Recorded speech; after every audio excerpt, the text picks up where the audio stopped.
সরকারের বেশ কিছু বিষয়ে জনগণের মধ্যে প্রশ্ন তৈরি হচ্ছে বলে মন্তব্য করেছেন বিএনপির স্থায়ী কমিটির সদস্য নজরুল ইসলাম খান। সকালে ময়মনসিংহ বিভাগীয় সদস্য নবায়ন এবং সংগ্রহ অভিযান কর্মসূচির উদ্বোধন করেন তিনি।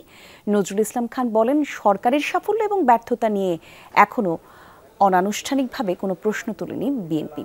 তবে জনগণের মধ্যে বেশ কিছু বিষয়ে প্রশ্ন জন্মেছে। তারা সরকারের বিরুদ্ধে বিশেষ কোনো রাজনৈতিক দলের পক্ষে কাজ করার অভিযোগ তুলেছে।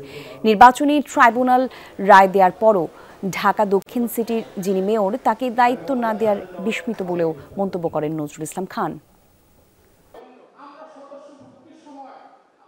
বেশ কিছু বিষয়ে জনগণের মধ্যে কিছু প্রশ্ন সৃষ্টি হচ্ছে।